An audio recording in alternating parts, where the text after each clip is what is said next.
이 본문 때문에 애를 좀 많이 먹었습니다. 애를 다 먹고 난 다음에 돌아보니까 문제는 간단하게 풀렸는데 그 애를 먹게 된 이유가 몇 가지 있습니다. 첫 번째로는 아무리 인간관계가 안 좋더라도 장례를 맞이해서 조문을 할 때에 대부분 조문은 받습니다. 정말로 안 좋은 관계 원수라 할지라도 조문을 왔습니다. 애도를 표하기 위해서 왔습니다라고 할 때는 문전박대하지 않고 조문은 받습니다. 나하스가 죽고 아들 한운이 왕이 되었을 때에 다윗이 나하스에 대한 그 감사를 표하기 위해서 조문을 보냈는데 이 암몬 왕 한운이 조문객에 대한 개인적 조문이 아니라 국가에서 조문단을 파견했는데 이 조문단에 대한 태도는 동서고금을 막론하고 이해가 안 되는 모욕과 수치를 주는 것, 이게 왜일까? 두 번째로는 그렇게 조문단에 대해서 모욕을 주고 반대한 이유 중에 한 가지가 조문을 온 것이 아니라 조문단을 통해 암몬의 정세를 살피고 이 나라를 빼앗기 위해서 왔다라는 그 말입니다. 다윗은 선한 뜻으로 보냈는데 왜 그렇게 오해를 했는지 이해가 되지 않습니다. 그 다음에 더 이해가 안 되는 것은 사무엘하 12장 30절 오늘 읽었던 내용입니다. 그 랍바 암몬을 점령하고 난 다음에 그 왕의 머리에서 암몬 왕의 머리에서 보석 박힌 왕관을 가져와서 다윗이 자기 머리에 썼습니다. 다윗이 전쟁에 이겨서 다른 나라와 전쟁과 하고 난 다음에 다른 나라의 왕의 왕관을 썼다라는 기록은 없습니다. 그런데 유독 암몬과의 이 전쟁에서는 암몬 왕 한운이 아버지의 뒤를 이어서 왕에 대해서 왕관을 썼을 텐데 그 왕관을 빼앗아 와서 다윗이 그 왕관을 썼습니다. 그 말은 다윗이 암몬 왕의 왕이 됐다라는 말이죠. 폼 잡으려고 쓴 게 아니라 모든 사람들이 보는 앞에서 암몬 왕의 왕위는 왕을 나타내는 왕관은 이제 한운의 것이 아니라 다윗에게 있다. 그렇게 표시를 낸 것입니다. 몇 가지 곤란한 가운데 일단 하나씩 쉬운 것부터 풀어가면 나하스는 우리가 알다시피 사울왕 초기에 대단히 나빴던 왕입니다. 길르앗 야베스를 점령해서 눈 다 빼겠다 이렇게 했던 왕이거든요. 그때 성령님께서 사울왕에게 은혜를 주셔서 나하스와 전쟁에서 이기고 길르앗 야베스를 구원해낸 그 나쁜 왕 나하스입니다. 그런데 이 나하스 왕이 어떻게 해서 다윗에게 은혜를 베풀었냐라는 것입니다. 보통 은혜가 아니라 다윗이 나하스가 죽었을 때에 나하스가 나에게 베풀었던 은혜가 너무 감사해서 내가 정말로 조문단을 보내고 위로하고 감사를 표하고 싶다라고 하는 은혜를 받았는데 그 은혜가 무엇일까라는 것입니다. 우리는 블레셋 왕들의 태도를 보면 나하스가 다윗에게 은혜 베푼 것은 어렵지 않게 이해할 수 있습니다. 나하스 암몬 왕 나하스보다 사울 왕의 철천지 원수는 블레셋 왕들입니다. 그러나 사울 왕이 다윗을 죽이려고 하고 시기했을 때에 블레셋 왕 가도한 아기스가 그 이유만으로 다윗에게 선대를 베풀고 마을을 내어주고 다윗에게 좋은 일을 한 것을 우리는 알 수 있습니다. 사울 왕의 철천지 원수인 블레셋도 그런 정치적인 역학 속에서 일을 하는 것을 볼 때에 암몬 왕 나하스가 다윗에게 어려운 가운데 도움을 베풀어 준 것이 분명히 있습니다. 여러분 이것을 다 풀기 위해서 사무엘하 17장 25절을 한번 읽어봐야 되는데요. 사무엘하 17장 25절 우리 같이 읽어보겠습니다. 같이 읽읍시다. 압살롬이 아마사로 요압을 대신하여 군지휘관으로 삼으니라. 아마사는 이스마엘 사람 이드라라 하는 자의 아들이라. 이드라가 나하스의 딸 아비갈과 동침하여 그를 낳았으며 아비갈은 요압의 어머니 스루야의 동생이더라. 저 구절을 잠깐만 봐주십시오. 저거 푼다고 진짜로 고생 많이 했습니다. 다윗의 아들 압살롬이 반란을 일으켰습니다. 군대 장관으로 아마사라는 사람을 군대 장관으로 삼았습니다. 다윗의 군대 장관은 요압입니다. 그런데 이 압살롬이 군대 장관으로 삼은 아마사는 누구의 딸인고 하면 아비갈의 딸입니다. 그런데 이 아비갈은 누군고 하면 요압의 어머니인 스루야의 여동생입니다.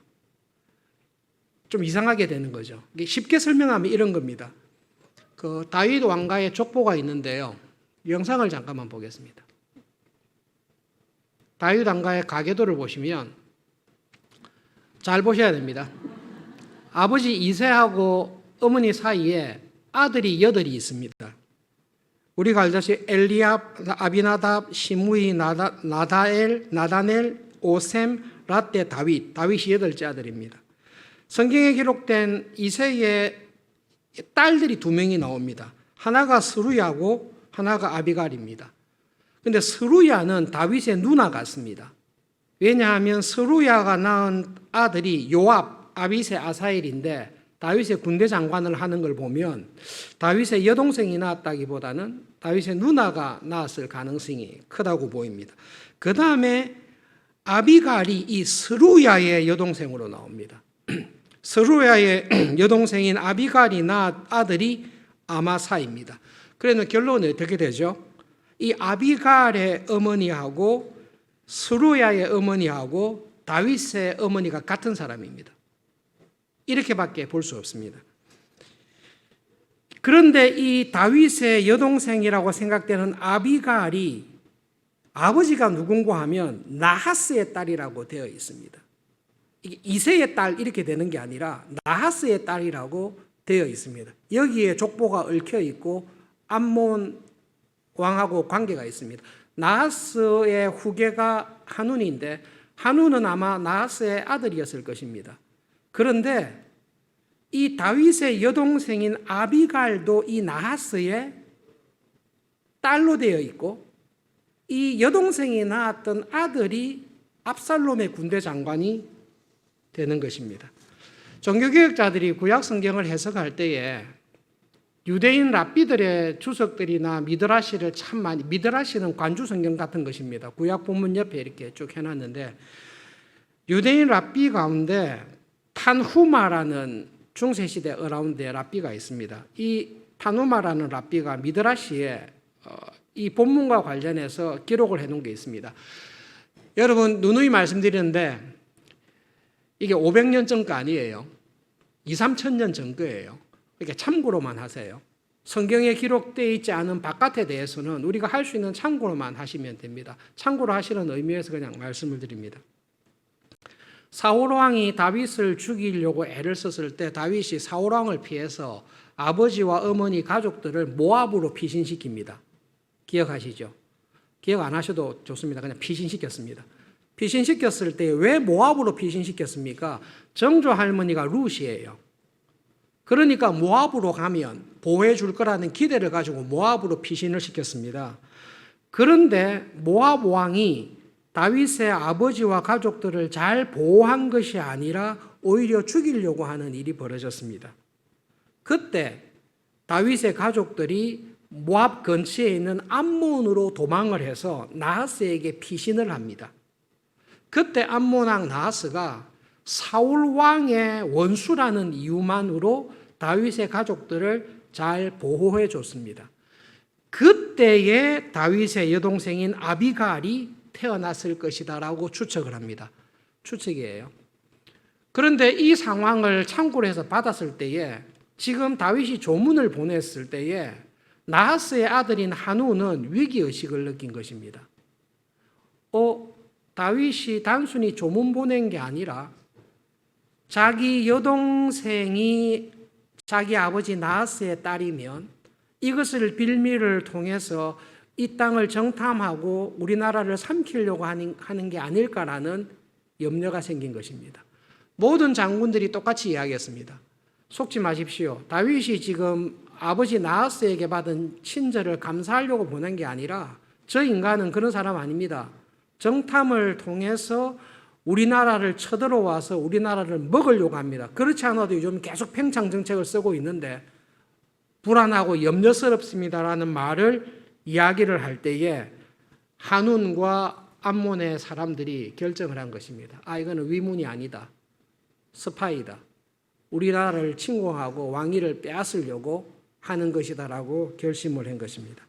정말로 다윗은 조문하려고 보냈겠습니까? 진심으로 위로하려고 보냈겠습니까?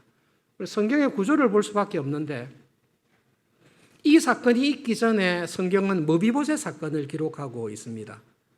원수의 아들을 원수로 갚지 않고 원수의 아들을 생명을 보호해주고 그의 가문을 사울 왕의 가문을 완전히 회복시켜주고 원수의 아들을 자기의 아들과 같은 명예를 주어서 정말로 하나님의 은혜와 친절을 베풀었던 다윗의 모습을 딱 기록하고 있습니다.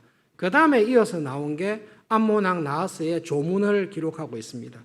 그걸 볼 때에 다윗은 정말로 조문을 하기 위해서 자기가 어렵고 힘들었을 때에 자기 가족들을 돌보아줬던 나하스에 대해서 감사를 표현하기 위해서 조문을 보낸 것으로 보입니다. 문제는 한운과 암몬의 그의 신하들의 어리석음과 곡해하는 마음입니다.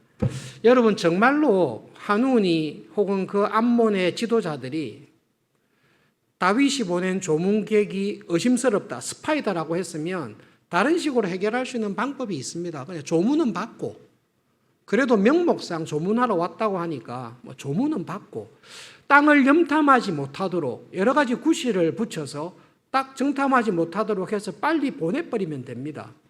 그렇게 하면 외교적으로 아무런 문제 없이 해결해 갈 수 있습니다. 그런데 한운과 이 암몬의 지도자들은 그런 지혜도 없고 어리석은 가운데 헛된 욕심과 곡해 가운데 문제를 크게 일으키게 됩니다. 지금도 여러분 이 그냥 2000년 전의 사실이지만 3000년 전의 사실이지만 지금도 조문을 갔는데 여러분 개개인의 문제가 한 나라에 조문을 보냈는데 최근에 일본에서 안 좋은 일이 있었죠. 만약에 국가 조문단을 보냈는데 가가지고 수염도 다 깎는 게 아니라 반쯤 깎아버리고 그리고 옷을 잘라가지고 엉덩이가 보이게 하고 여러분 지금 이 조문단이 입은 옷은 사복이 아니라 나라를 대표하는 관복을 입고 간 거거든요. 우리나라를 대표하는 대표자의 옷을 입고 갔는데 그 옷을 찢어버려서 엉덩이가 보이도록 해놨다는 것은 그 전쟁하자는 결심이에요.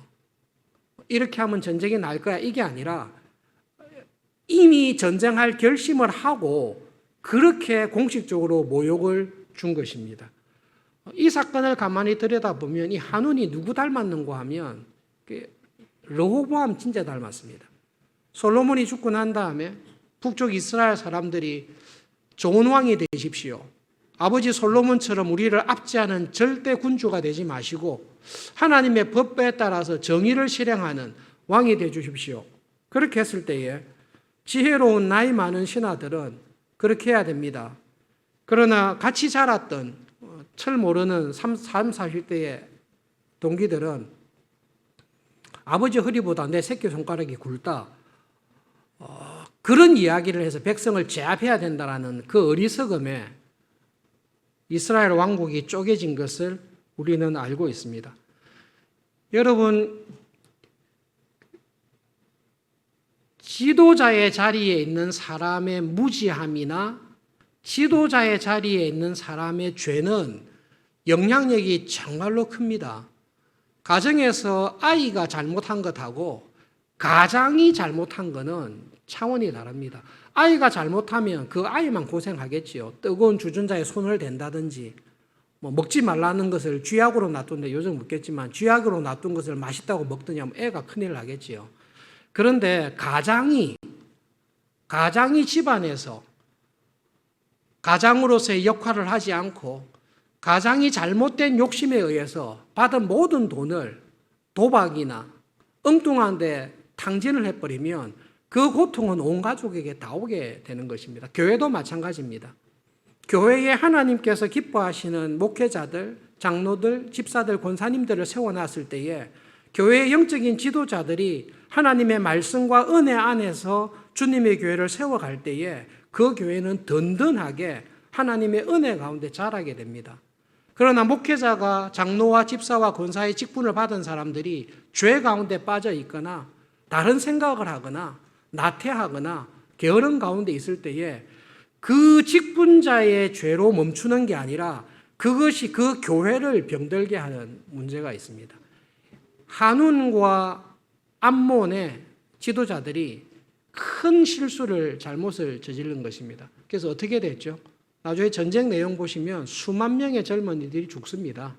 수천 명, 수만 명의 젊은이들이 아무런 이유 없이, 아니죠, 지도자의 무지함, 어리석음. 여러분, 성경은 무지한 것을 죄라고 이야기합니다. 무지한 것을 죄라고 이야기합니다. 하나님에 대해서 무지한 것, 연약함인데 그 연약함은 죄로 쉽게 연결이 됩니다. 하나님에 대해서 정확하게 아시고 풍성하게 알아갈 때에 은혜 안에 살아갈 수 있습니다. 결국은 오늘 암몬왕 한운의 그 무지함, 다윗을 자세히 살펴보면 알 텐데, 지금은 다윗은 성령님이 충만한 가운데 있는 사람이구나, 이 사람의 조문은 진심의 조문이구나, 우리가 염려스럽다면 이런 대비를 갖추자, 그렇게 했으면 정말로 모든 백성들이 평강 행복하게 살 수 있을 텐데 그의 무지함으로 말미암아 큰 문제를 일으킨 것입니다. 이 사건이 나중에 아람과의 전쟁 바세바 사건을 일으키는 단초가 됩니다.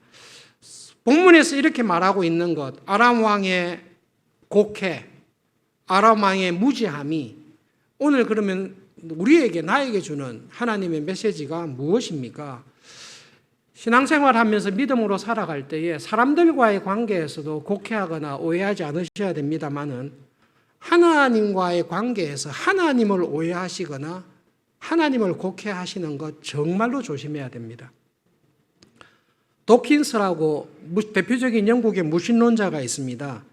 영국 런던의 시내버스에 광고판을 만들어서 쭉 돌았던 적이 있습니다. 우리도 시내버스 보시면 광고가 다 보이시죠? 그 광고의 내용은 이겁니다. 잘 들으십시오. 발음이 안 좋습니다. There's probably no God. 신은 없다. Stop worrying.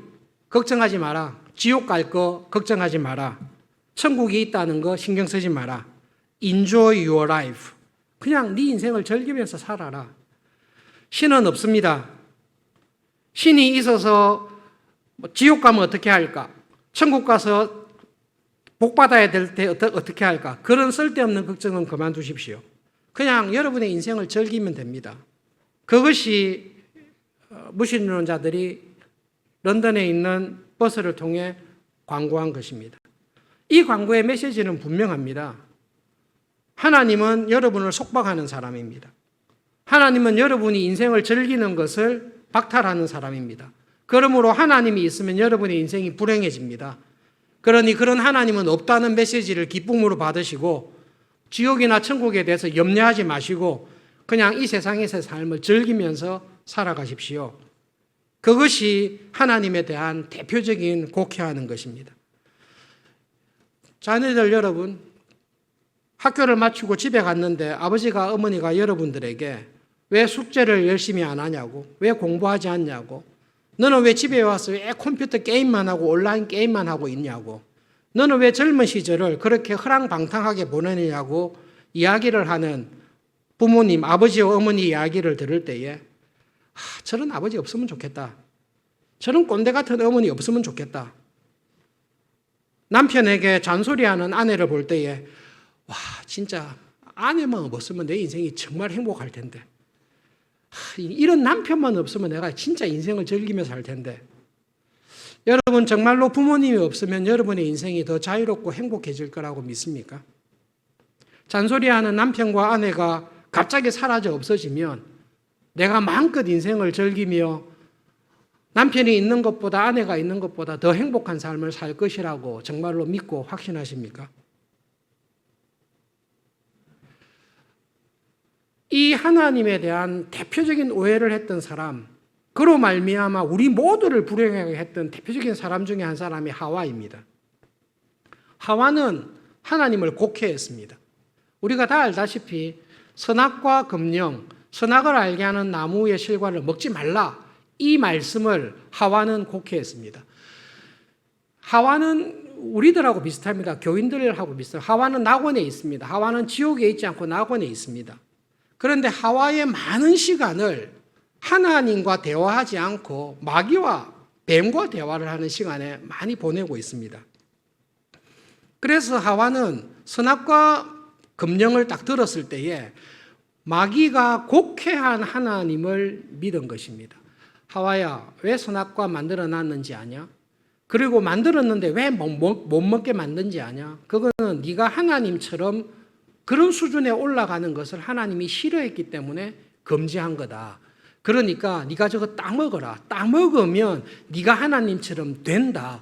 네가 하나님처럼 되는 것을 하나님께서 싫어하고 네가 하나님과 같은 수준으로 올라오는 것이 하나님이 안 좋아서 하지 말라 했다. 그게 하나님이다. 따먹어라. 그 하나님에 대한 곡해를 받아들여서 하와는 자기의 인생과 함께 모든 그의 몸에서 태어나는 후손들에게 큰 불행을 안겨주었습니다. 그러면 여러분, 하나님의 뜻을 아셔야 됩니다. 하와에게 물었을 때 하와가 몰란 거예요. 하나님께서 선악과 나무를 만드시고 왜 먹지 못하게 했냐라고 했을 때에 하와가 모르겠는데, 그럼 누구한테 물어봐야 되죠? 하나님께 여쭤보면 되죠. 매일 와서 만나시는데. 그런데 신기하게도 하와는 자기가 알고 있는 옛날에 들은 하나님의 말씀 가지고 이 말씀에 대한 해석을 계속 뱀하게 세상에게 자기 혼자 생각으로 계속 만드는 것이죠. 여러분에게 지금 여쭤보겠습니다. 여러분, 하나님께서 선악과 왜 만드셨습니까? 타락시키기 위해서 만들었습니까?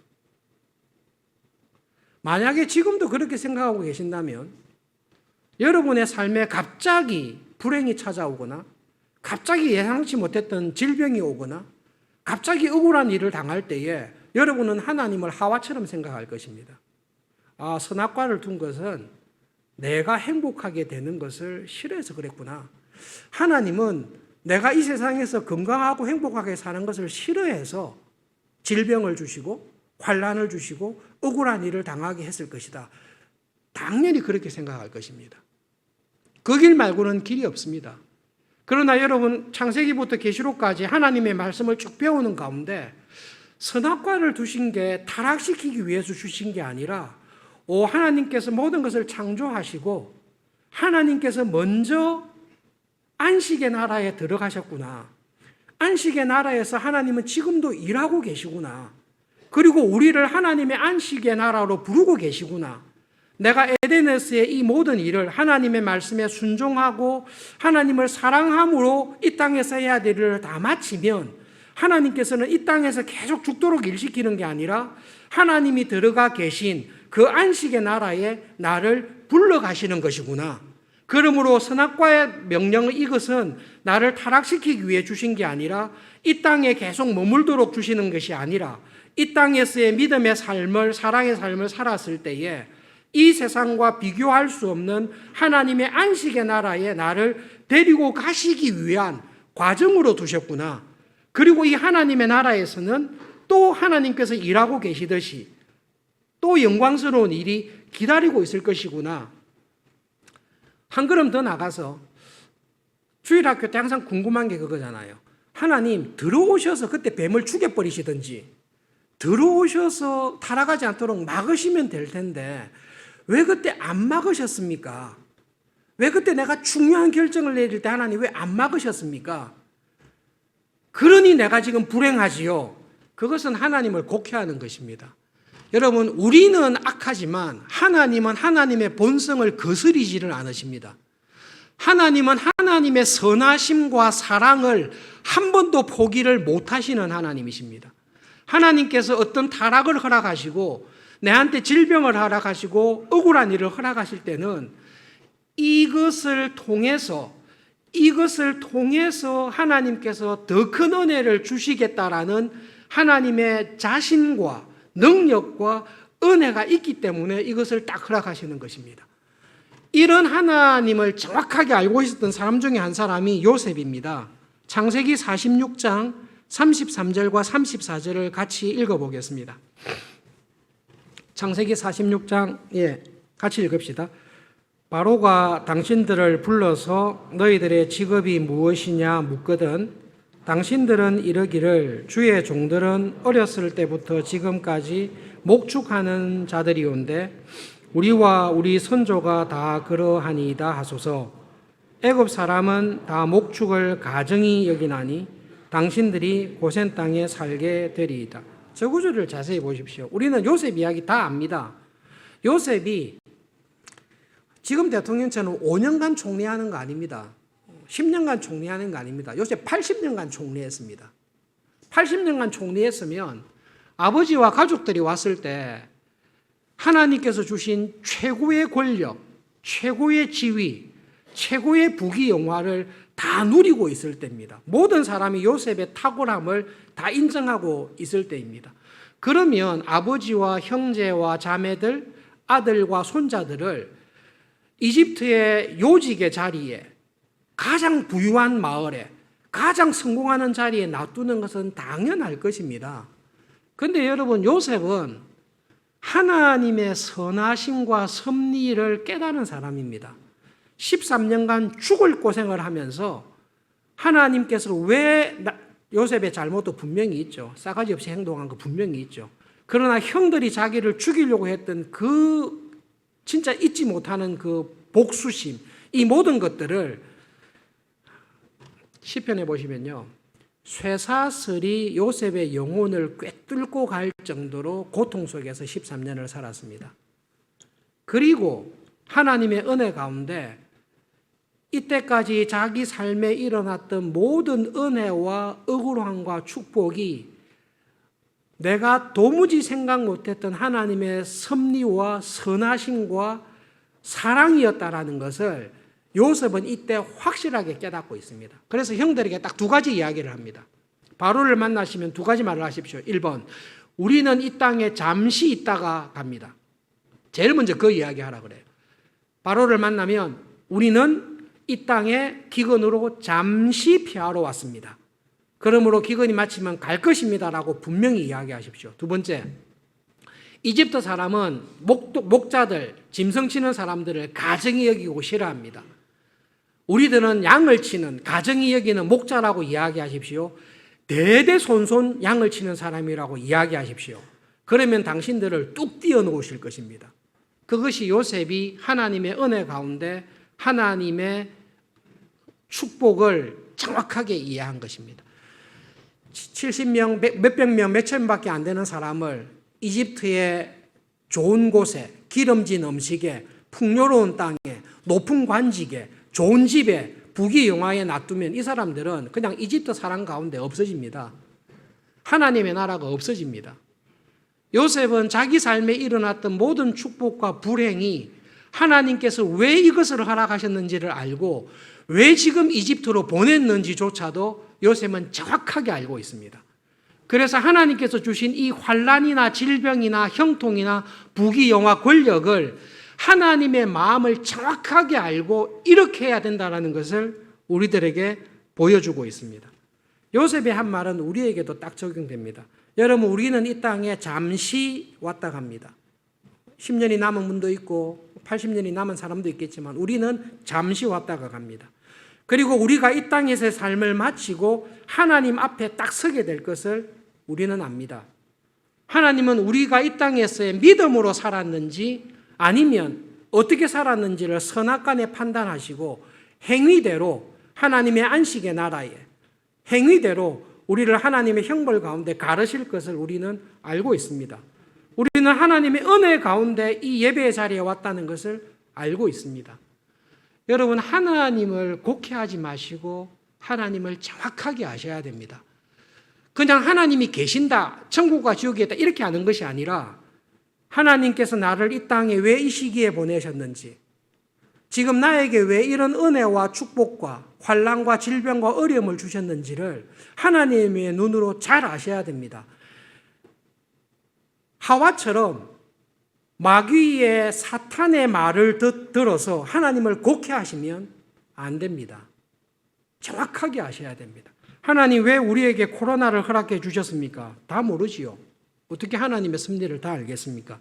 그러나 여러분, 지난 3년의 생활, 2년 6개월의 생활을 통해서 볼 때에 저 개인적으로 하나님께서 코로나를 나에게 왜 주셨는지는 저는 압니다. 제 수준에서는 압니다.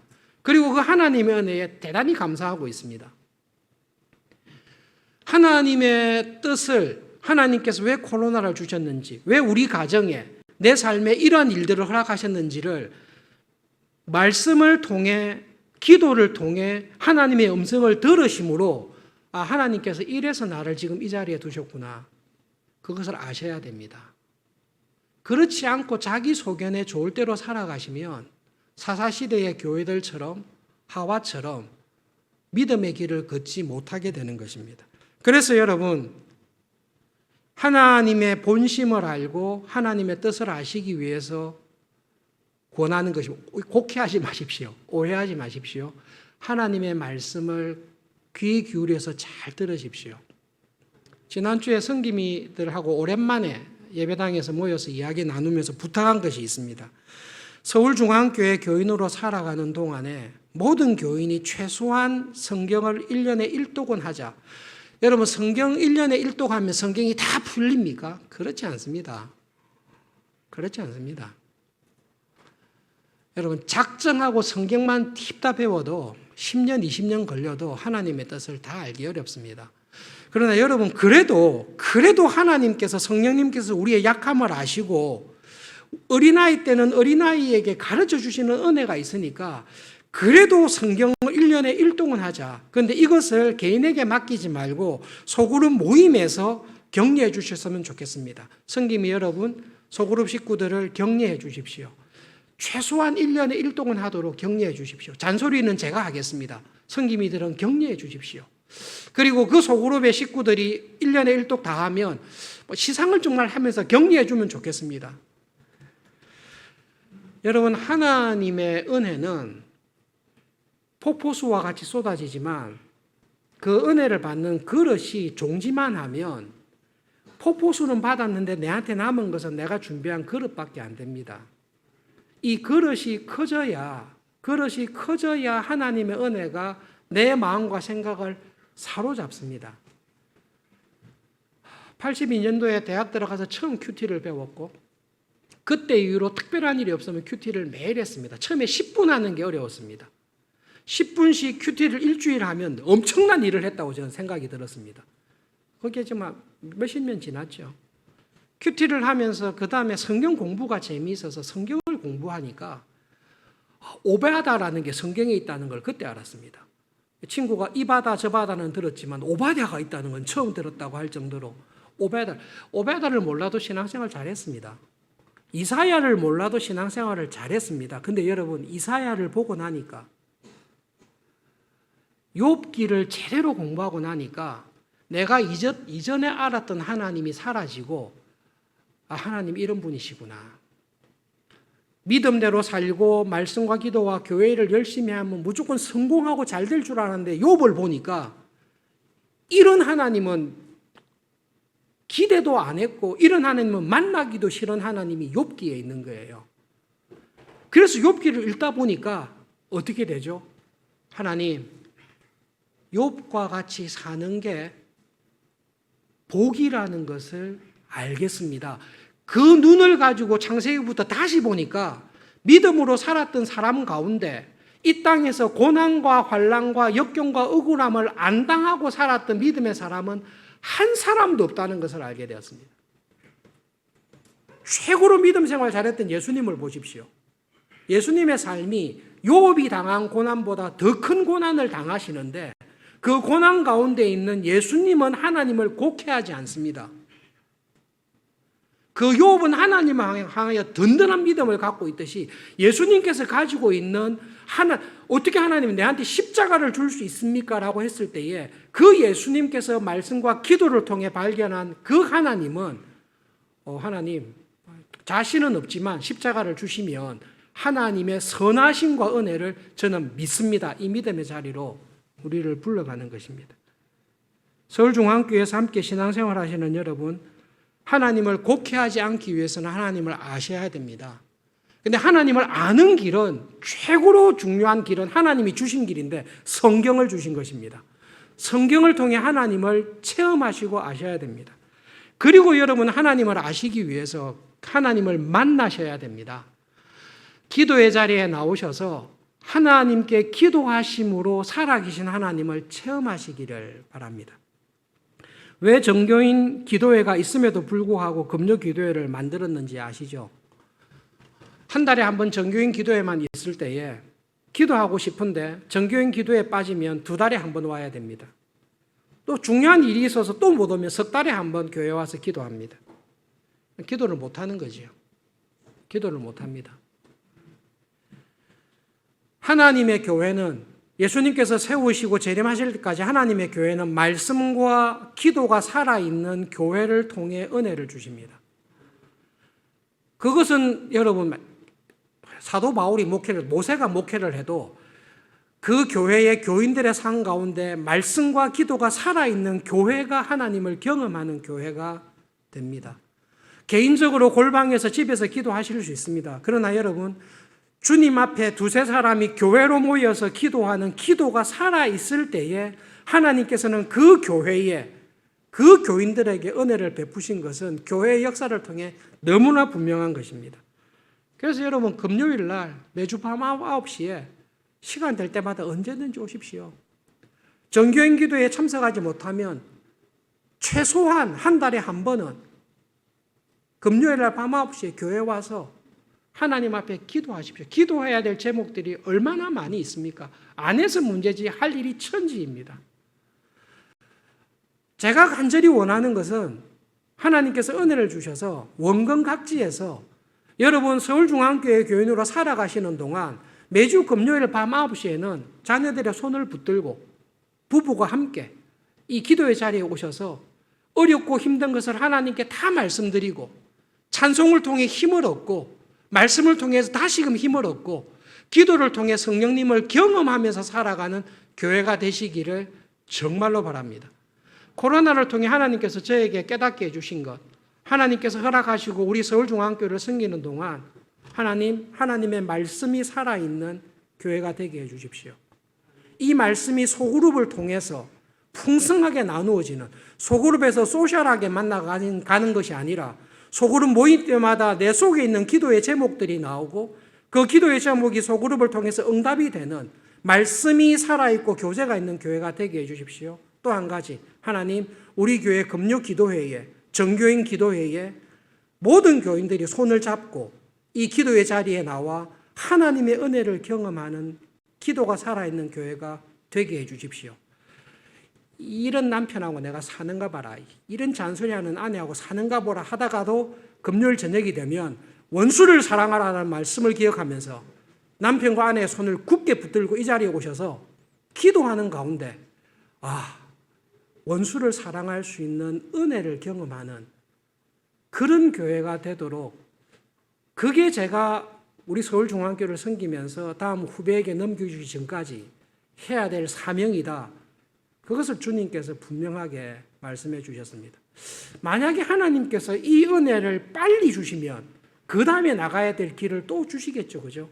그러나 하나님께서 은혜를 주셔서 여러분 한 분 한 분의 삶 속에 하나님 없다, 걱정하지 마라, 지금처럼 살아도 잘 산다, 즐기면서 살아라, 이 사탄의 유혹에 속아 넘어가지 마시고 하나님께서 나를 온 마음과 힘을 다해 사랑했듯이 더 사랑해야 되겠구나, 그게 하나님의 창조의 목적이구나, 더 기도해야 되겠구나, 그런 말씀과 기도의 은혜가 있기를 진심으로 바랍니다.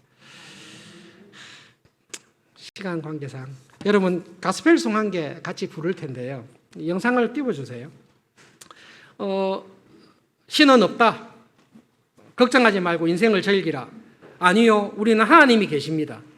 많은 사람들이 그 소리를 듣고 참된 진리를 모르고 살아가지만 나는 예수님을 압니다. 예수님은 진짜 사랑이셨습니다. 예수님이야말로 참 진리입니다. 나는 이 예수님이 정말로 좋습니다. 3절, 형제자매 여러분, 정말로 이 땅에서 행복하게 살고 싶거든 예수님을 만나보십시오. 말씀을 통해, 기도를 통해 예수님을 만나보십시오. 그분으로 인해서 세상이 주지 못하는 참 평안을 여러분도 경험하게 될 것입니다. 여러분, 이 찬송을 노래를 부르지 말고 마음을 담아서 찬송하면 좋겠습니다. 이 찬송은 하다 보면 이렇게 입만 하는 게 박수를 칠 수밖에 없게 되는데, 원하시는 분은 박수를 치면서 1절과 3절 우리 함께 찬송하겠습니다.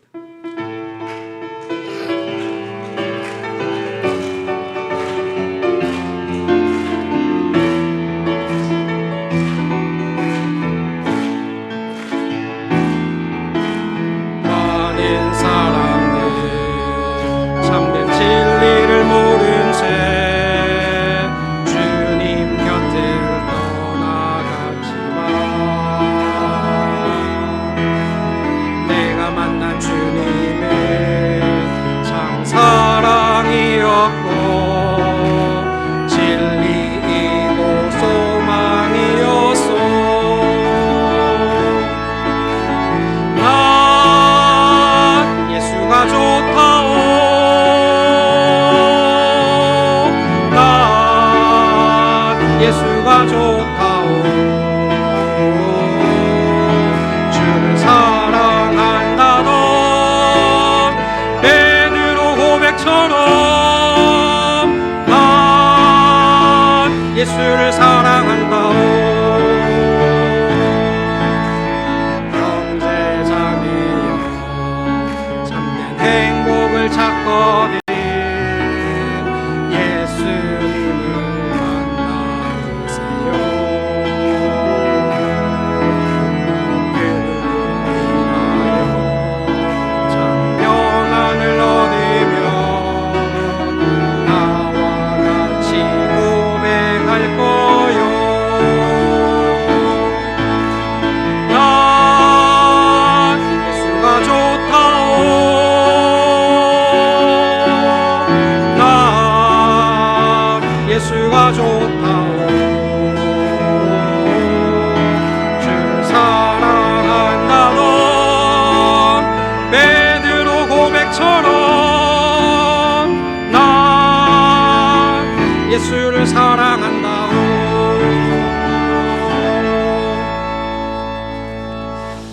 여러분, 제가 예배를 드리는 분들 가운데 누구를 제일 좋아하겠습니까? 우리 아들을 좋아하지요. 왜 아들을 좋아합니까? 아들이니까 좋아하죠. 하나님께서 여러분들을 좋아하십니다.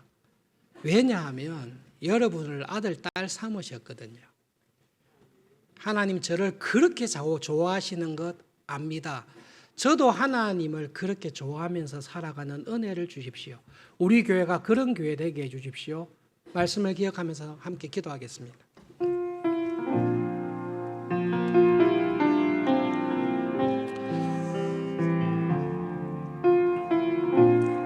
성령 하나님, 저희들의 마음에 은혜를 주셔서 하나님의 사랑과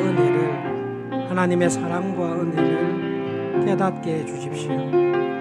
하나님께서 나를 너무너무 좋아하시고 사랑하시듯이, 독생자를 내어주시기까지 너무 사랑하시듯이 하나님, 저희들도 하나님을 그렇게 사랑하며 살아가는 은혜를 하나님 아버지 우리 교회에 주십시오. 특별히 환난과 질병과 시험 가운데 있는, 어려움 가운데 있는 교인들을 성령 하나님 기억하여 주십시오. 하나님께서 이 모든 일을 통해 합력하여 선을 이루시는 하나님의 사랑을 부인하실 수 없는 하나님이신 것을 기억하면서 살아가는 은혜를 주시옵소서. 하나님의 말씀과 하나님의 은혜를 경험하는 기도가 살아있는 교인들, 그런 교회로 하나님 우리 교회를 축복해 주시고 하나님의 축복과 은혜의 통로가 되게 하여 주십시오. 예수님의 이름으로 기도합니다. 아멘.